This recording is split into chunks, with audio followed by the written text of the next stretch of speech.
الحمد لله نحمده ونستعينه ونستغفره ونؤمن به ونتوكل عليه ونعوذ بالله من شرور أنفسنا ومن سيئات أعمالنا من يهده الله فلا مضل له ومن يضلله فلا هادي له ونشهد أن لا إله إلا الله وحده لا شريك له ونشهد أن سيدنا وسندنا ومولانا محمدا عبده ورسوله أرسله بالحق بشيرا ونذيرا وداعيا إلى الله بإذنه وسراجا منيرا. اللهم صل على محمد وعلى آل محمد كما صليت على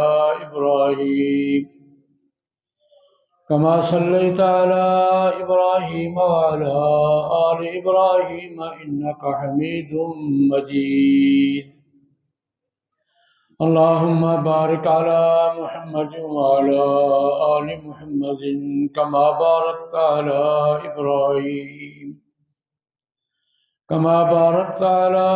إبراهيم وعلى آل إبراهيم إنك حميد مجيد. أما بعد فأعوذ بالله من الشيطان الرجيم. بسم الله الرحمن الرحيم. إن الذين كفروا بالذكر لما جاءهم وإنه لكتاب عزيز لا يأتيه الباطل من بين يديه ولا من خلفه تنزيل من حكيم حميد. صدق الله العظيم. بزرگان محترم، برادران اسلام، قرآن مقدس کی 2 آیات کریمات تلاوت کی ہیں. مختصر وقت کے اندر ان آیات مبارکہ کی روشنی میں کچھ ضروری باتیں عرض کرنے کی کوشش کروں گا. اللہ رب العزت کی بارگاہ میں دعا فرمائے خداوند ذوالجلال مجھے صحیح عرض کرنے کی، آپ حضرات کو صحیح سننے کی، مجھے آپ کو سب مسلمان بلکہ انسان بھائیوں کو صحیح بات سمجھنے، قبول کرنے اور اس پر عمل کرنے کی توفیق عطا فرمائے. قرآن پاک کے حوالے سے بات چل رہی ہے کہ اللہ رب العزت نے قرآن پاک نازل کیا اور اعلان فرمایا انا نحن نزلنا الذکر وانا لہ لحافظون. یہ قرآن پاک ہم نے اتارا ہے اور اس کے ہم ہی محافظ ہوں گے، اس کی ہم ہی حفاظت کریں گے. اس کا پس منظر یہ ہے کہ پہلی کتابیں تورات، انجیل، زبور، صحف انبیاء کرام علیہم الصلوات و تسلیمات سینکڑوں اللہ پاک نے نازل فرمائی اور امتوں کے ذمے ہی حفاظت لگا دی کہ مستحفظوا من کتاب اللہ. اللہ کی کتاب پڑھو بھی، عمل بھی کرو، حفاظت بھی کرو، لیکن وہ حفاظت نہیں کر سکتے. پہلی کتابوں میں تحریف ہوئی، رد و بدل ہوا، چونکہ یہ آخری کتاب تھی. پہلی کتابوں میں اگر کوئی رد و بدل ہوا تو وہ بعد والی نے تصحیح کر دی. تورات میں تبدیلیاں کی تو زبور نے تصحیح کر دی، زبور نے تبدیلیاں کی تو انجیل نے تصحیح کر دی، انجیل میں تبدیلیاں کی تو قرآن نے تصحیح کر دی. اب قرآن پاک کے بعد تو قیامت تو کوئی وہی نہیں ہے، تو کیا ہوگا؟ اللہ رب العزت نے وہ سارا نظام اپنے ہاتھ میں، اب میں حفاظت کروں گا. حفاظت اللہ نے ذمہ دی ہے لیکن اسباب ہم ہی ہیں. اسباب مسلمان ہی ہیں بلکہ غیر مسلم بھی ہیں. اللہ پاک ذمہ داری اللہ پاک نے لی ہے، لیکن قرآن پاک کی حفاظت میں اسباب کے طور پہ استعمال انسان ہی ہو رہا ہے. یہ قرآن پاک کے حفاظ میں نے عرض کیا تھا کہ قرآن پاک رمضان کا آغاز ہو گیا ہے، دنیا بھر میں لاکھوں کروڑوں کی تعداد میں لاکھوں حفاظ کرام دنیا میں قرآن پاک پڑھ رہے ہیں، سن رہے ہیں، سنا رہے ہیں۔ کروڑوں مسلمانوں کے پیچھے تراویح پڑھ رہے ہیں، قرآن پاک سن رہے ہیں، سنا رہے ہیں۔ یہ قرآن پاک دہرائے جانے کا اتنا وسیع تر نظام، یہ قرآن پاک کی حفاظت کا ذریعہ ہے۔ حفاظت ہو رہی ہے۔ اتنا پڑھو، اتنا دہراؤ، اتنی بار پڑھو کہ کسی کے تصور میں نہ ہو کہ اس میں گڑبڑ ہو سکتی ہے۔ اور لیکن پڑھ کون رہے ہیں؟ انسان۔ سن کون رہے ہیں؟ انسان۔ اسباب امت ہی ہے، لیکن اللہ پاک نے اپنی ذمہ داری پہ کہ اسباب کے درجے میں جس کو جو مرضی استعمال کر۔ پھر یہ عرض کیا تھا قرآن پاک کی حفاظت حفظ کے درجے میں بھی نظر آ رہی ہے ہمیں، ہم اس کا حصہ ہیں خود، کہ اللہ پاک نے کیا ایسا فول پروف سسٹم بنایا، کیا ایسا فول پروف سسٹم ہے۔ میں ایک بات عرض کیا کرتا ہوں، دنیا کے کسی کونے میں کہیں بھی کوئی قرآن پاک میں گڑبڑ کر دے، غلط چھاپ دے، تو اس کی تصحیح کے لیے مدینہ بھیجنا پڑے گا یا وہاں کو 4 آفر مل جائیں گے؟ کسی نے قرآن پاک میں گڑبڑ کر کے پھیلا دیا ہے، پھیلاتے ہیں لوگ، تو اس کی چیکنگ کے لیے وہ قرآن پاک کا نسخہ مدینہ بھجوانا پڑے گا، چیک کر کے بتاؤ ٹھیک ہے یا نہیں، تو وہ اس علاقے میں 2-4 آفر مل جائیں گے۔ ملیں گے نہیں ملیں گے؟ کہاں نہیں ملیں گے؟ اللہ پاک کا نظام ہے۔ جس طرح حفظ میں حفاظت کا انتظام اللہ پاک نے کیا، لکھنے میں بھی اللہ پاک نے ایک ایسا نظام دیا ہے کہ لکھا ہوا بھی محفوظ ہے، اور اس کی حفاظت کا بھی اللہ پاک نے ہر زمانے میں انتظام کیا ہے۔ قرآن پاک ترتیب کے ساتھ لکھا گیا تھا حضرت صدیق اکبر رضی اللہ عنہ کے زمانے میں، حضرت عمر رضی اللہ عنہ کی تحریک پر۔ یہ بات میں تفصیل سے پچھلے جمعے عرض کر چکا ہوں کہ مصحف صدیقی، جو قرآن پاک حضرت صدیق اکبر رضی اللہ عنہ کے حکم پر، حضرت عمر رضی اللہ عنہ کی تحریک پر، حضرت زید بن ثابت رضی اللہ عنہ نے لکھا تھا مصحف صدیقی، وہ مسجد نبوی میں رکھ دیا گیا تھا کہ یہ اسٹینڈرڈ نسخہ ہے، اور اعلان کر دیا گیا تھا دنیا میں جہاں کہیں کسی کو قرآن پاک کی کسی آیت کے بارے میں کوئی شبہ ہے، کوئی تردد ہے، آپ ٹھیک کریں۔ حج کے موقع پر دنیا جہاں سے لوگ آتے تھے، پہلے حج کرتے تھے، مدینہ منورہ حاضری دیتے تھے پہلے یا بعد میں، تو جن کو کوئی تردد ہوتا تھا کہ آیت یوں ہے یا یوں ہے، کوئی شک ہوتا تھا، تو قرآن پاک وہاں مصحف اسطوانہ مصحف کہلاتا ہے، اب بھی اسطوانہ مصحف ہی ہے، اس ستون کا نام اب بھی اسطوانہ مصحف ہی ہے، مسجد نبوی شریف میں ہے۔ لوگ آتے تھے، دیکھتے تھے، چیک کرتے تھے۔ اس کے بعد دوسری یہ موجودہ قرآن پاک کا جو نسخہ ہے نا، یہ مصحف عثمانی کہلاتا ہے، اس کو مصحف عثمانی کہتے ہیں، اور پوری دنیا میں یہی ہے رائج الوقت قرآن پاک کا نسخہ، یہ مصحف عثمانی ہے۔ اس کا بھی ایک تاریخی پس منظر ہے۔ قرآن پاک ہر زبان کی مختلف لغتیں ہوتی ہیں، ہر زبان میں۔ پنجابی میں سیالکوٹ کا لہجہ اور ہے، پنڈی کا لہجہ اور ہے، ساہیوال کا لہجہ اور ہے، جنگ کا لہجہ اور ہے، گجرانوالے کا اور ہے، لوریوں کا اور ہے۔ تلفظ میں بھی فرق ہوتا ہے، لہجے میں بھی فرق ہوتا ہے، ادائیگی میں بھی فرق ہوتا ہے۔ پنجابی ہے، لاہور کی پنجابی اور ہے، سیالکوٹ کی پنجابی اور ہے، گجرات کی اور ہے، بڑی بہت کی اور ہے، اور چنیوڑ جھنگ کی اور ہے۔ ہر زبان میں یہ ہوتا ہے، اور لسانیات کے ماہرین کہتے ہیں ہر 30 میل کے بعد زبان کا رنگ بدل جاتا ہے، کہ 30 میل 40 میل کے بعد ہر زبان میں لہجہ تلفظ بدل جاتا ہے۔ معنی وہی ہوتا ہے، لفظ وہی ہوتا ہے، تلفظ بدل جاتا ہے۔ جیسے میں مثال کے طور پہ یہ ایک لفظ پشتو اور پختو، ایک علاقے کے لوگ پشتو کہتے ہیں، دوسرے کے پختو کہتے ہیں۔ لفظ ایک ہی ہے، لفظ دو نہیں ہے، معنی بھی ایک ہی ہے، مراد بھی ایک ہی ہے، لیکن پشتونوں کے لیے ایک لفظ ہے، غیر پشتونوں کے لیے دو لفظ ہیں۔ پشتو اور پختو پٹھانوں کے لیے ایک ہی لفظ ہے، لیکن دوسری قوموں کے لیے ایک لفظ نہیں ہے، یہ دو لفظ۔ ہمارے یہاں پنجابی کا ایک لفظ بولا کرتے ہیں، ہمارے یہاں کیویں سیالکوٹ جائے تو کدھا، گجرات چلے جائیں کیکڑ، کوٹلا ککرالی، اور آگے چلے جائیں کنجو، جیلم میں کنجو ہے، اور پنڈی میں کیا ہے، 100-150 میل کا فاصلہ ہے، ایک لفظ ہے، تلفظ 5 ہے، کیویں، کدھا، کیکڑ، کنجو، کیا۔ یہ زبان کا اصول ہے۔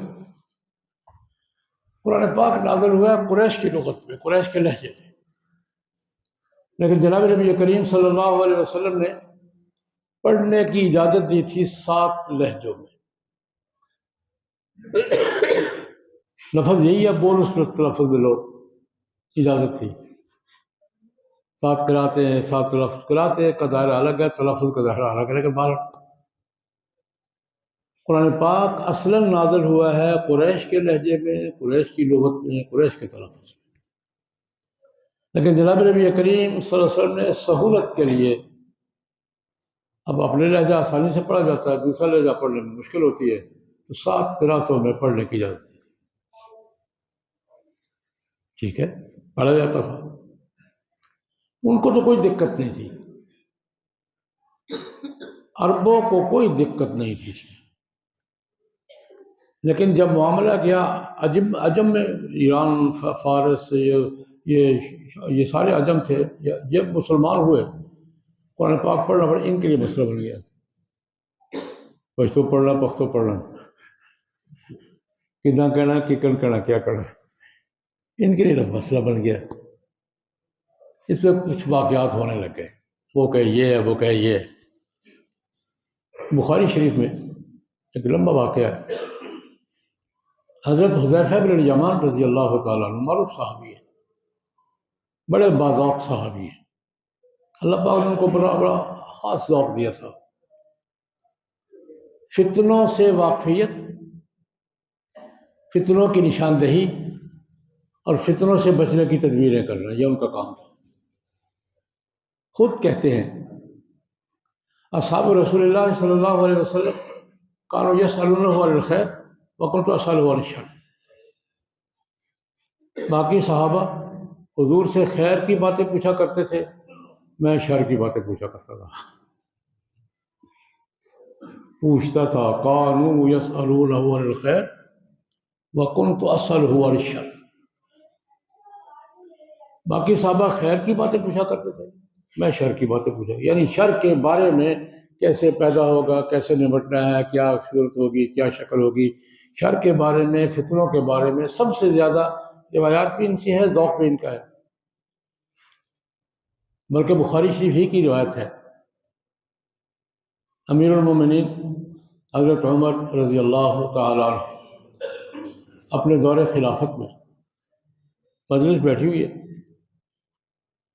حذیفہ بھی بیٹھے ہوئے ہیں، حضرت عمر نے پوچھا، تم میں سے کس کو فتنوں کے بارے میں حضور کی روایتیں زیادہ یاد ہے؟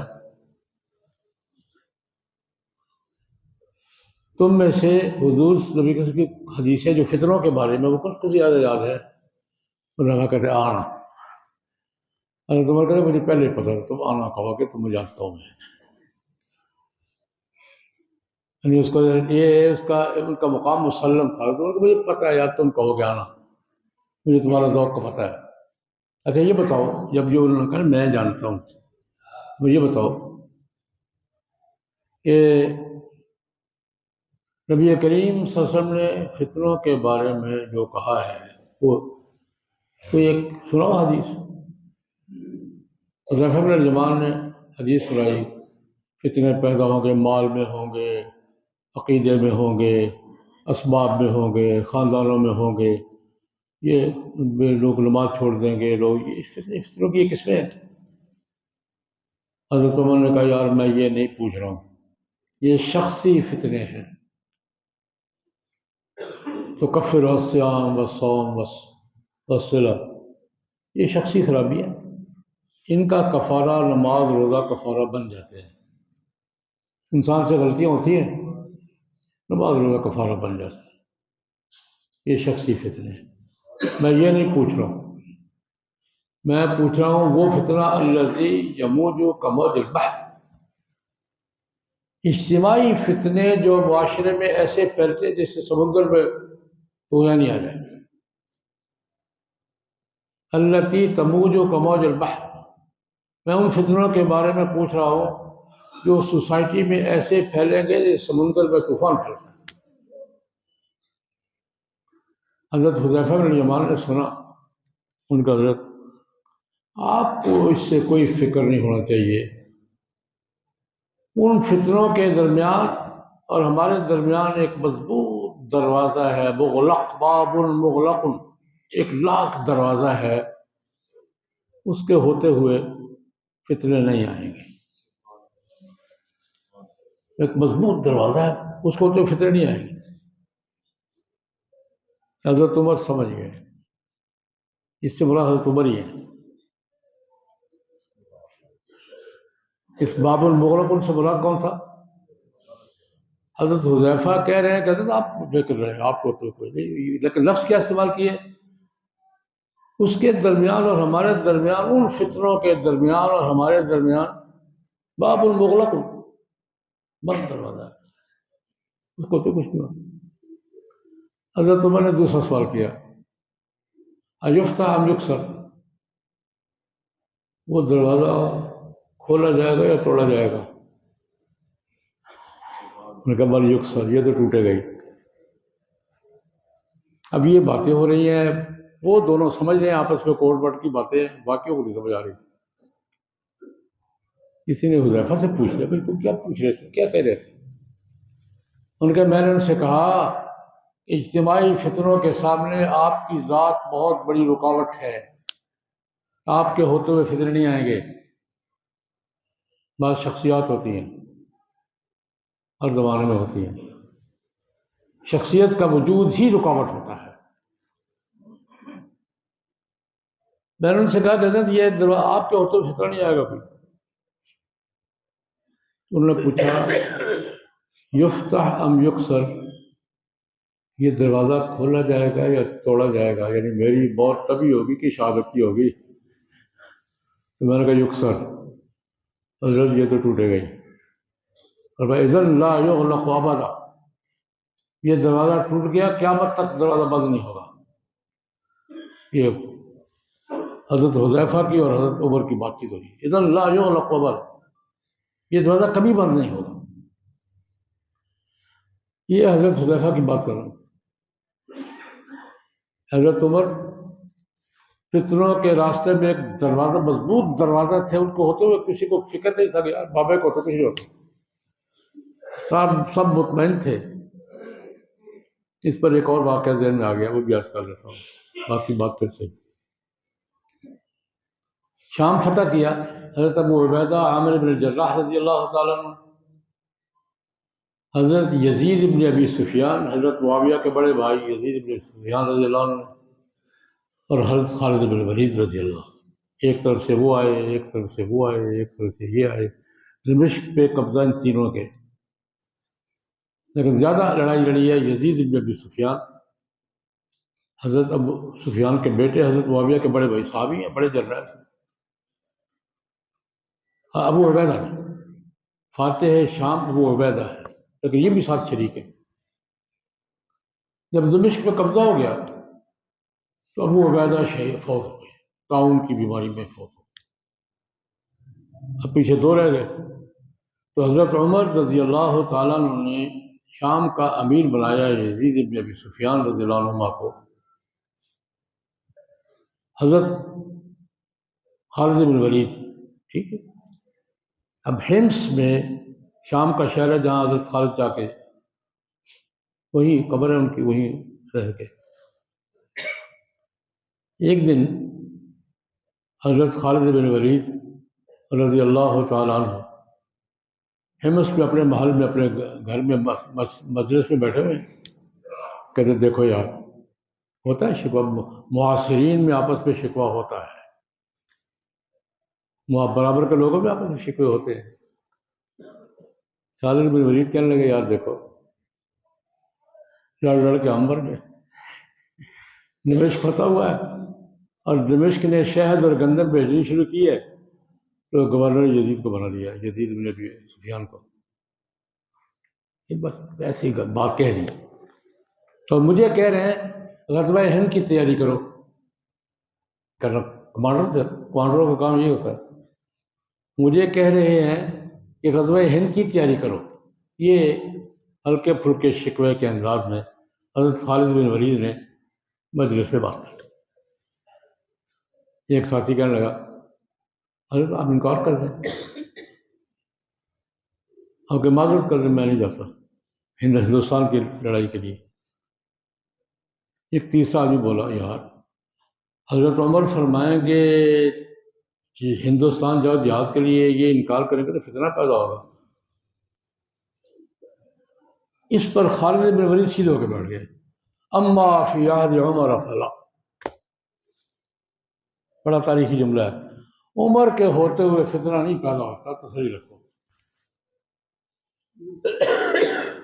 لیٹے ہوئے تھے، سیدھے ہو کے بیٹھ گئے، اما فی عہد عمر فلا، عمر کے زمانے میں فتنہ نہیں ہوتا، تسلی رکھو، باقی بات ہوتی رہے گی۔ تو خیر، میں بات کر رہا تھا حذیفہ بن الیمان رضی اللہ تعالیٰ عنہ، ان کا ذوق ہی یہی تھا، اور یہ ذوق بھی امت کی ضرورت ہے۔ ہر زمانے میں علماء رہے ہیں اس ذوق کے لوگ، فتنے کو سونگھنا، نشاندہی کرنا، خبردار کرنا، یہ خرابی پیدا ہو رہی ہے۔ اور یہ ذوق جو ہے نا، حذیفی ذوق، میں ان کو کہا کرتا ہوں حذیفی ذوق ہے یہ یوں سمجھیے جیسے کسی ملک میں محکمہ ماحولیات ہوتا ہے۔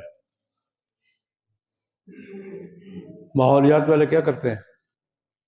ہوا سونگھتے رہتے ہیں، فلاں وائرس آ رہا ہے، مٹی سونگھتے رہتے ہیں، فلاں گڑبڑ ہو رہی ہے، پانی چیک کرتے رہتے ہیں، تو بتاتے ہیں پانی میں یہ وائرس آ گیا ہے، ہوا میں یہ وائرس آ گیا ہے، مٹی میں یہ جراثیم آ گئے ہیں، یہ نزلہ ہوگا، یہ وبا ہوگی۔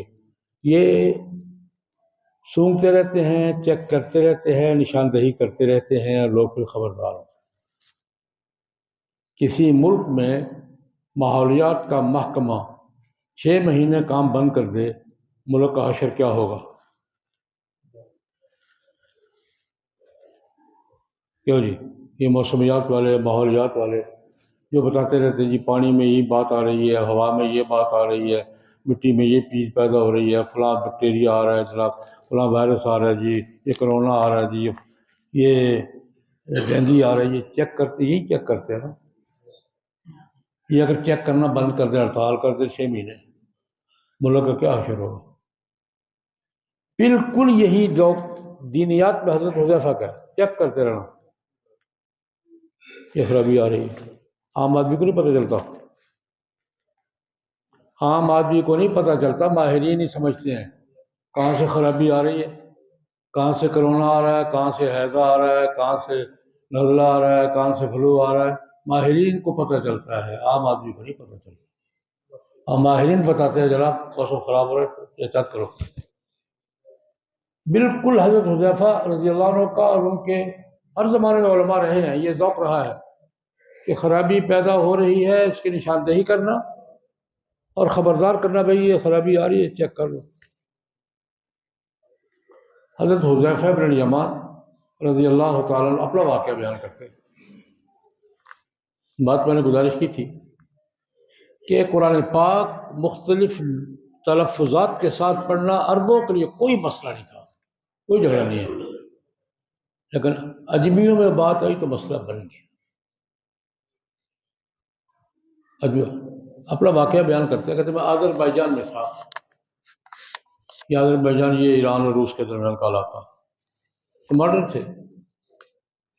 تو کہتے ہیں ایک دن میں خیمے میں صبح کی نماز کے بعد اپنے اوراد وظائف سے فارغ ہوا تو میرے ساتھ والے خیمے میں لڑائی ہو گئی. یہ امیر تھے، گئے، دو آدمی گتھم گتھایا بس. تو کیا ہوا، خیر ہے، صبح صبح کیوں لڑ رہے ہو؟ انہوں نے کہا جی میں قرآن پاک پڑھ رہا تھا، میں صحیح پڑھ رہا تھا، یہ مجھے غلط بتا رہا ہے کہ یوں پڑھ. بھائی تم یہ غلط پڑھ رہا تھا، میں ٹھیک بتا رہا ہوں، یہ مانتا نہیں ہے. اب یہ جھگڑا ہو رہا ہے، قرآن پاک کے ایک لفظ پر پڑھنے پر جھگڑا ہو رہا ہے. وہ کہتا ہے یوں پڑھ، وہ کہتا ہے یوں پڑھ، اور لڑ پڑے آپس میں. یہ کہتا ہے یار میں کیسے غلط پڑھ سکتا ہوں؟ میرے استاد ہیں حضرت ابو الدرداء رضی اللہ تعالیٰ عنہ، بڑے قاری صاحب کا شاگرد ہوں. انہوں نے کہا میں کیسے غلط بتا سکتا ہوں؟ میرے استاد عبداللہ بن مسعود، اور میرے قاریوں کو بھی قاری ہوں. اب اس پہ جھگڑا ہو. حضرت حذیفہ نے پوچھا ہاں بھی کیا پڑھ رہے تھے تم؟ کہ میں یہ پڑھ رہا تھا. میں ٹھیک پڑھ رہا ہوں. تم کیا بتا رہے تھے؟ اور کہ میں یہ بتا رہا ہوں. تم بھی ٹھیک بتا رہے تھے. اور بات بھی پشتو پختو والی تھی، وہ بھی ٹھیک پڑھ رہا ہے، وہ بھی ٹھیک بتا رہا ہے. بات درمیان میں تلفظ کی ہے.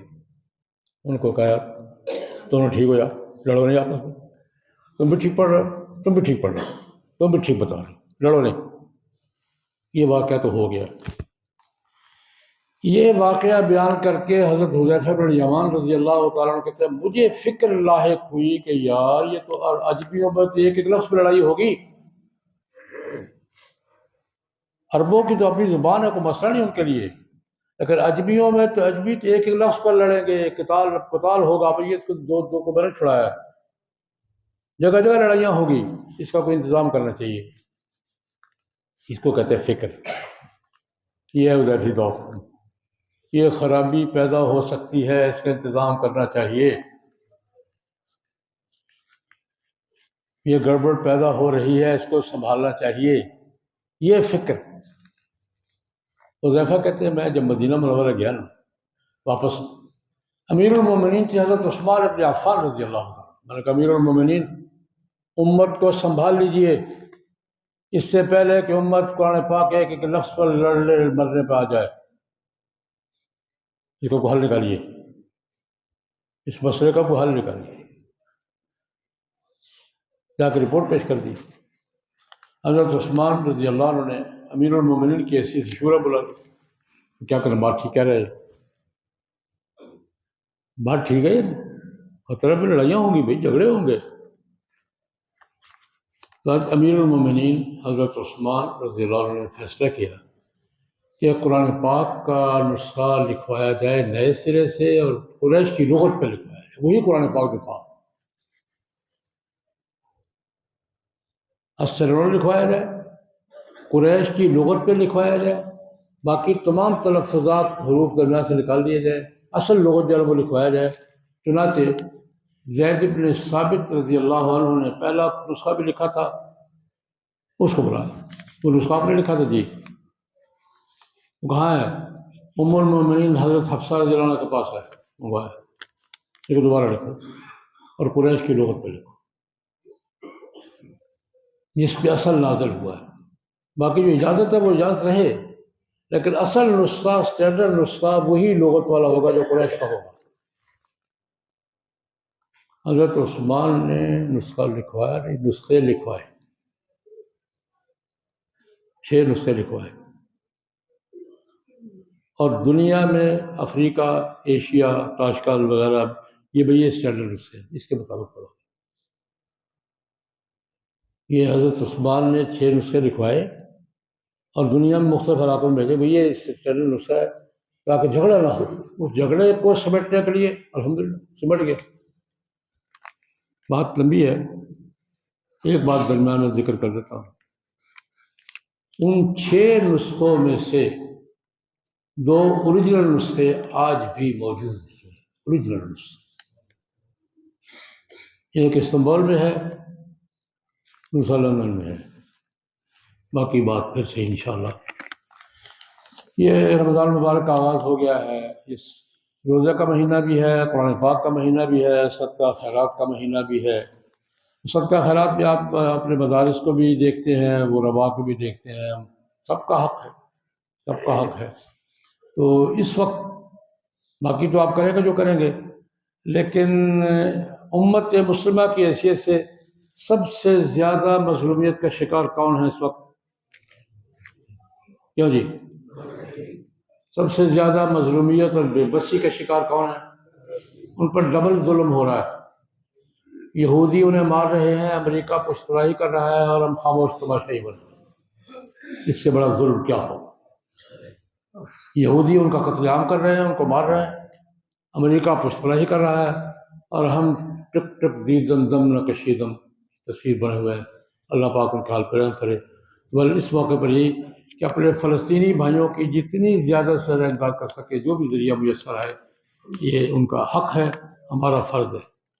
ایک امت کا طبقہ اور بھی ہے اسی طرح کی مظلومیت کا سال ہر سال سے شکار ہے، اراکان کے مسلمان، روہنگیا کے مسلمان، یہ برما کے علاقہ ہے، ان کا حال بھی یہ بیچارہ، ان کو بھی زندگی کی تمام سہولتوں سے محروم کیا جا رہا ہے، اور بحیثیت قوم کے مظلومیت کا شکار ہے۔ اور 40 سال سے تو میں دیکھ رہا ہوں، وہ بھی ہماری ان کے نمائندے آئے ہوئے ہیں، یہ روہنگیا، اراکان، برما کے مسلمان مظلوم، یہ بھی اسی طرح جس طرح فلسطینی مظلومیت کا شکار ہے، بے بسی کا شکار ہے، یہ بھی بے بسی کا مظلومیت کا شکار ہے۔